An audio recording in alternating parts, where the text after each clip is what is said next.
Olá, tudo bem, pessoal? Sejam mais uma vez bem-vindos. Nesta aula a gente encerra então o módulo da periodização, desde a sua evolução, passando pelos tipos de periodização, também as bases teóricas, dinâmicas de carga.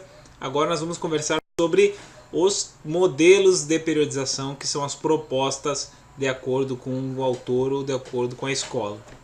Bom, os principais modelos são divididos em modelos tradicionais e os modelos contemporâneos. Os tradicionais a gente relaciona com o Matveev, que é a divisão, a carga diluída e os períodos de preparação, período competitivo e período de transição. Já os modelos contemporâneos, então basicamente dos anos 70 para cá, a grande representação é o modelo em bloco, treinamento em bloco, do Yuri Verkhoshansky, e esses são os dois modelos. Os demais modelos acabam sendo derivados desses dois tipos de periodização. Os modelos estão em constante evolução, então lá nos anos 50, a primeira parte ali da parte dos modelos, das propostas, divididos em esportes coletivos e esportes individuais. Mais para frente chegou-se a esportes cíclicos e esportes acíclicos. Hoje a tendência é tornar o modelo mais individualizado e, e o fundamento fisiológico, as bases fisiológicas é que vão dando a estrutura. Nós temos modelos que tem várias propostas de estrutura, de divisão, de acordo com a característica de adaptação do indivíduo. Então eu não tenho só um modelo de acordo com o esporte, eu tenho um modelo de acordo com o perfil daquele indivíduo, isso fruto da evolução dos fundamentos da fisiologia, dos materiais para controlar o treinamento. Chegamos nesse nível da base ser a adaptação realmente à periodização fisiológica. Visam atender a realidade do atleta que tem mais provas. Essa é a tendência atual, a evolução está indo nisso. O desafio é manter o atleta competitivo todo ano. Então, de acordo com o modelo, eu vou estabelecer, em função do tipo da modalidade, da duração, no caso dos esportes de resistência. Então, quanto maior a duração da prova, então provas com uma distância maior, a tendência é que a carga seja diluída ou que tenha mais tempo para preparação. Então o maratonista ele não vai competir a cada mês, não é recomendado. Ultramaratonistas ou outras distâncias de ciclismo, triatlon, eles têm um período reduzido. Quando a modalidade é mais com duração média ou duração curta, resistência média, resistência curta, acaba tendo chance de usar modelos que tenham vários picos de rendimento. O modelo clássico ou linear é então a proposta de Matveev, anos 50, 60, que é o período que ele sistematizou. É a divisão dos períodos preparatório, que vai ser coincidir com a fase de aquisição, período competitivo e o período transitório. Então essa combinação do período da minha periodização, da etapa da divisão da minha periodização com a fase de adaptação, então aquisição, manutenção e perda, é o grande avanço que a periodização trouxe para o treinamento. Eu aliar a organização da minha carga com os períodos de adaptação, isso é que traz a qualidade ou a razão de ser da periodização. Por quê? Porque é fundamentado na síndrome de adaptação geral, na SAG, que Rancelier apresentou, estímulo-resposta, que a gente já viu. Então esse aqui é o modelo, a figura clássica, a representação clássica do modelo de periodização, modelo clássico.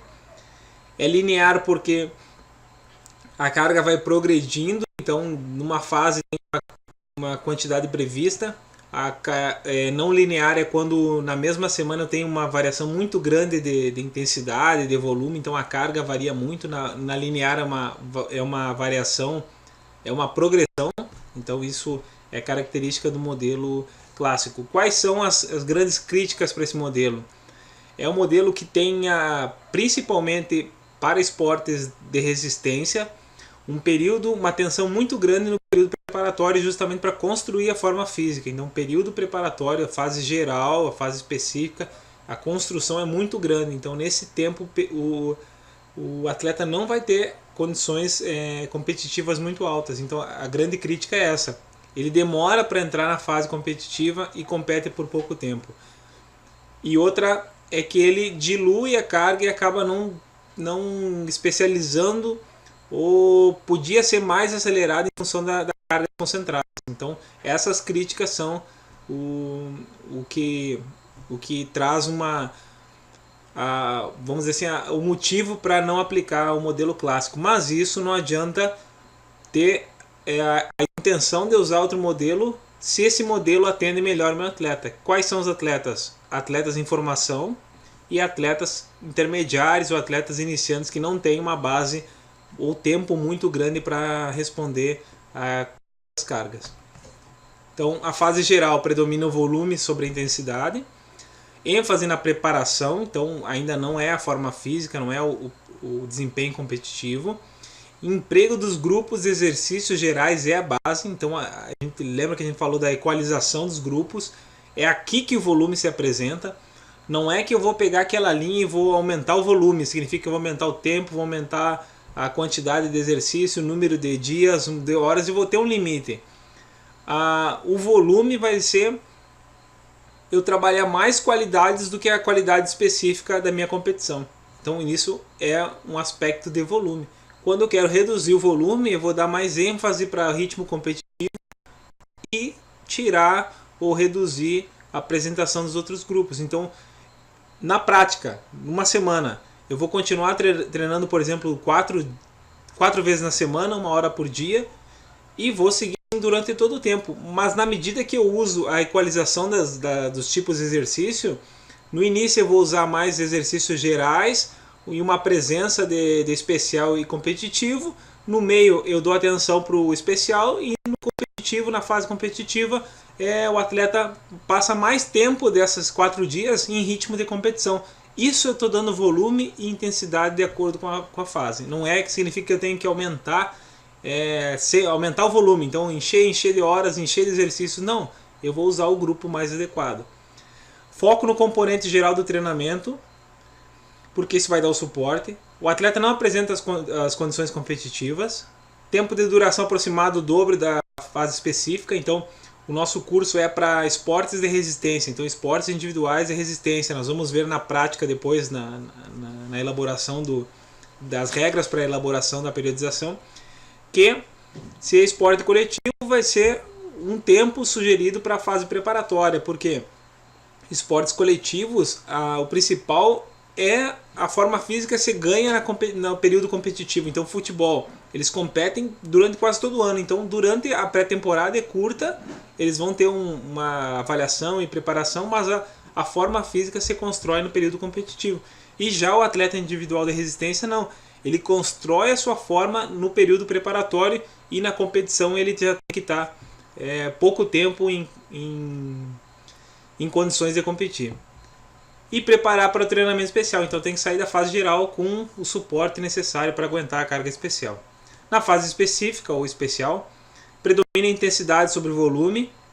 Também não significa que eu vou aumentar a intensidade até quebrar o atleta. Significa que os exercícios especiais vão estar mais presentes, o suficiente para aguentar a recuperação. Então eu foco nas sessões, na carga condicionante, dou suporte para a recuperação. Isso vai dar a característica de intensidade.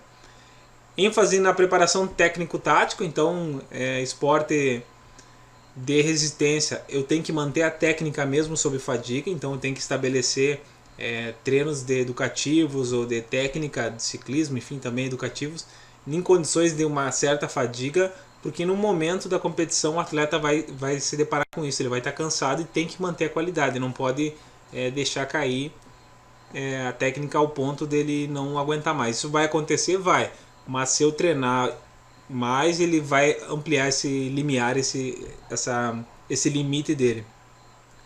Grupo de exercícios especiais cresce, foco na especialização do esporte. Então a intensidade vai ser diferente, vai ser o volume diferente, mas eu já começo a colocar ele na realidade esportiva já começa a apresentar situações de competição. Criar as condições de competição, então isso acaba se misturando. Atleta pode participar de competições secundárias. O que é secundárias? Vai ser aquelas provas que eu espero algum resultado, mas ainda eu não posso voltar toda a minha estrutura para aquela prova. Às vezes o atleta quer participar, deixa que participe ou organize aquela semana para ele participar, mas não pode mudar toda a estrutura para ele render naquela prova, senão ele acaba sobrecarregando e tendo que perder a forma física e sair da periodização.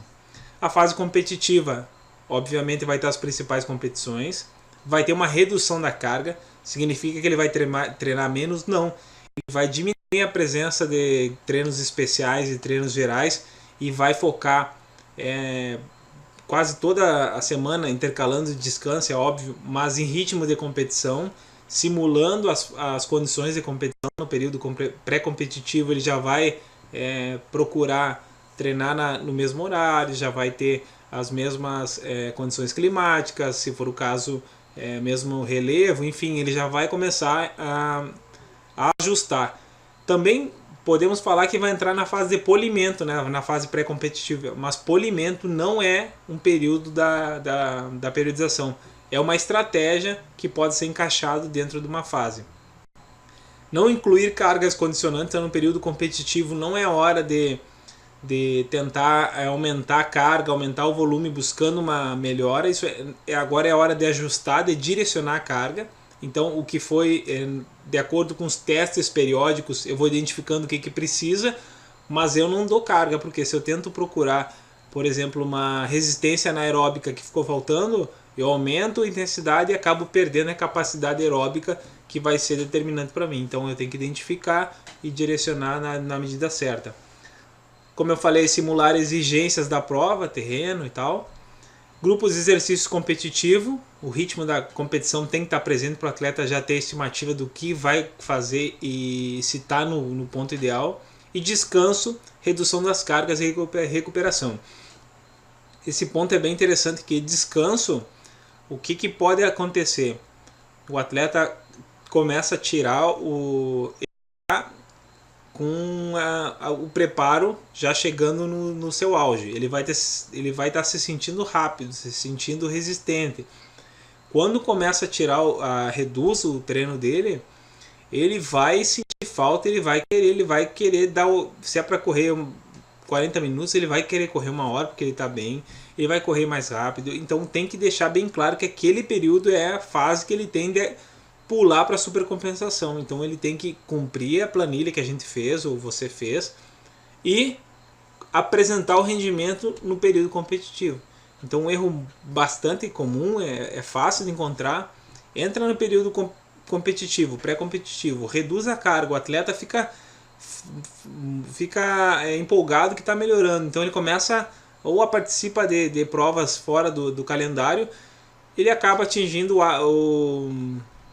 o pico de performance fora do prazo e inevitavelmente ele vai cair, ele não tem como manter. Então 3-4 semanas antes da prova ele está arrebentando, chegando na semana da prova ele está reduzindo porque ele já está em fadiga, ele precisa de uma recuperação. Então descanso é para direcionar a carga, não é para ele desperdiçar ou ele achar que não está fazendo nada. Ele vai reduzir para buscar a supercompensação. Modelo em bloco. Os modelos em blocos, já passamos a falar dos modelos contemporâneos. Falamos do modelo tradicional. A proposta de Verkhoshansky, que estão nos anos 70, 80, nesse período aí.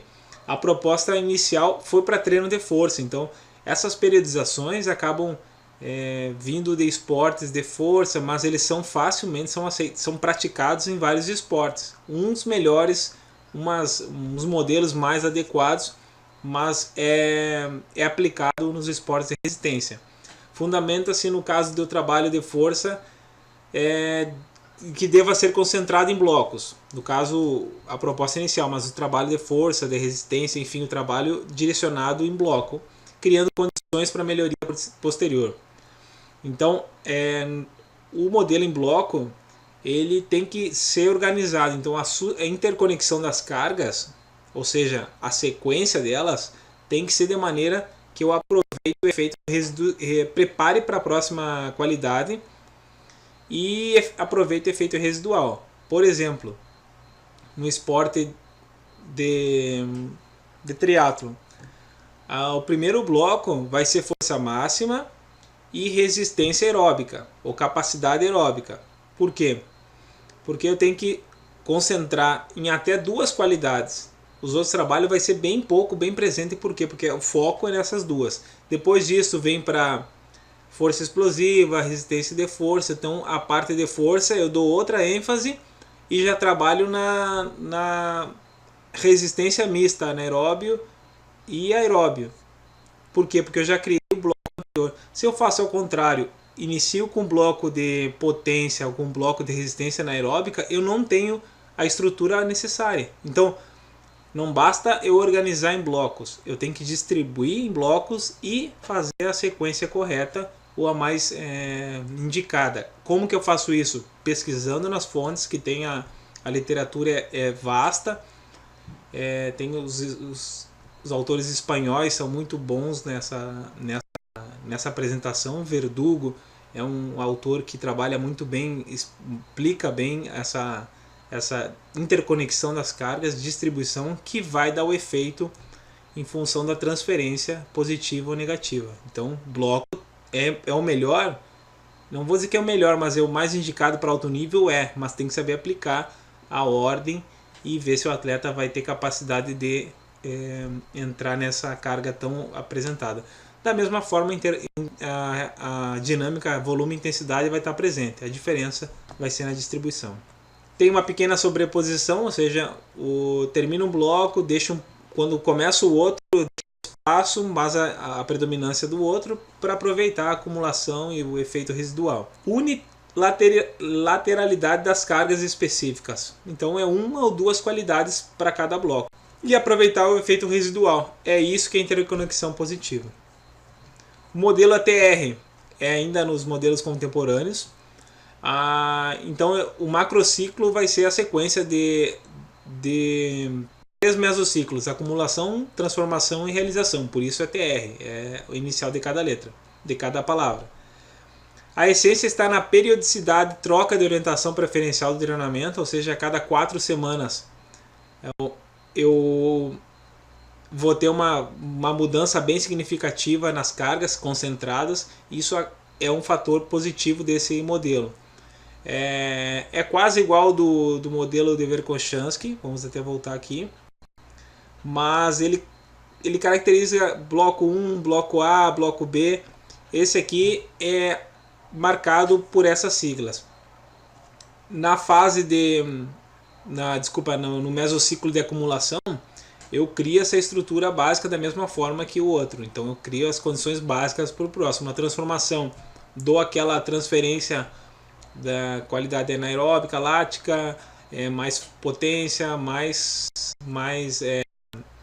condicionante, e na realização seria competitivo. Se a gente for fazer um paralelo com o modelo tradicional, vai ser acumulação igual período preparatório, transformação período competitivo. Não, desculpa. Acumulação fase geral, transformação fase especial e a realização fase competitiva. Mas a diferença é que é uma ou duas qualidades e não todas as qualidades como eu trabalho no modelo tradicional. Aqui tem dois tipos de modelos de aplicação. Eu posso ter um macrociclo ATR, ou eu posso ter A1, A2, T1, T2. Eu posso dividir ou ampliar ou alterar o tempo. Vai ser aplicado de acordo com o modelo da prova, com a experiência, enfim. Mas o modelo é bem interessante. Aqui também tem o que a gente conversou, então a elevação do potencial motor, transformação do potencial das capacidades motoras na fase específica, que seria a transformação. Então cada etapa, cada período vai ter a sua característica. Então depois convido que vocês deem uma olhada mais atenta, mas é basicamente o que falamos. Aqui a distribuição do que é trabalhado em cada uma, a duração 2 a 3 semanas, vai depender também da necessidade. Como troca, a alternância do tipo de trabalho é bem marcado, isso torna esse ATR atrativo. É melhor ou pior que o bloco? Não é o caso. Tem que a condição do atleta, a experiência do professor e os objetivos de competição é que vão determinar. Então, se eu tenho mais facilidade para organizar o ATR, eu tento aplicar. Se eu achar que as condições do treino em bloco são melhores, eu vou aplicar o treino em bloco. Então, essa é bem atual e também relacionado com a característica do indivíduo e da prova. Comparação dos modelos. Então, existem mais modelos, mas para provas de resistência, eu acho que esses já é suficiente para o embasamento principal, que é o clássico. Entendendo o clássico, eu posso partir para os outros. Eu acho interessante conhecer nessa ordem para eu selecionar. Então, se a gente pesquisar agora, tem muitos artigos, muita crítica. Modelo tradicional, o ponto ruim é esse, os modelos em bloco são, mas na prática acaba a gente aplicando mais o modelo clássico, porque os atletas que a gente trabalha precisam desse tempo de preparação. E mais uma vez falando, nós estamos falando de esporte de resistência, que precisa dar ênfase na preparação. Então, quanto mais tempo preparar, melhor. Se eu falar de um atleta de alto nível, aí sim a preocupação, a responsabilidade com o rendimento exige que ele tenha mais carga, ou que eu procure realmente melhorar a condição dele em função do modelo. No nível que a gente trabalha, que é o foco desse nosso curso, é estruturar a periodização para atletas amadores. Alto nível, atletas de alto nível amadores, enfim, mas igual que essa periodização, que muitas vezes o rendimento vai ser diferenciado, vai ser alcançado pela organização da carga. Então, nesse contexto da contribuição, da adequação do modelo de periodização, a sugestão é que atletas de alto nível e especialização elevada trabalhem com modelo em bloco ou modelo ATR. Atletas jovens em formação ou atletas de nível intermediário sigam o treinamento, o modelo clássico. Posso misturar? Pode, aí vai ser a critério do professor. Por quê? Porque periodização é um conceito, o modelo é de acordo com a escola e com o objetivo. Um modelo é pior, melhor que o outro? Não é. A questão é mais adequado ou não. Considerações. Na prática do esporte contemporâneo estão sendo feitas novas tentativas em função da evolução. Sugere-se seguir a estruturação cíclica de Matveev, ou seja, aquisição, manutenção e perda. Aquisição, manutenção e perda vai depender dos períodos, mas eu tenho que prever períodos para ganhar, manter e perder. Aspectos teóricos são somente tendências, não considerar como realidade única do treinamento. Então esses modelos são teóricos. Vou fundamentar partindo daquilo que a gente conversa no curso para orientar. Vamos aprofundar mais em cada assunto. Se tem dúvida, mandem para cá, a gente trabalha junto, ou vocês pesquisem, comparem com o que vocês encontrarem. O curso não é uma verdade absoluta, ao contrário, é a troca de experiência de quem está buscando e ver na prática, comigo mesmo, com meus atletas, o quanto uma periodização colabora. Então, várias das minhas classificações vêm em cima disso. Então, a partir do momento que eu entendi que eu tenho que perder para poder ganhar, que é aquela parte da perda para depois voltar a ganhar mais ainda, acaba refletindo em bons resultados. Baseadas nas necessidades concretas do treinamento, não nas imposições de pesquisas científicas. Então, o modelo, a periodização tem que responder à sua necessidade e não você ajustar a sua realidade para aquele modelo. Então, se tem na dúvida, usa o mais simples, o mais prático, que você consiga controlar e dar o caráter científico do treinamento.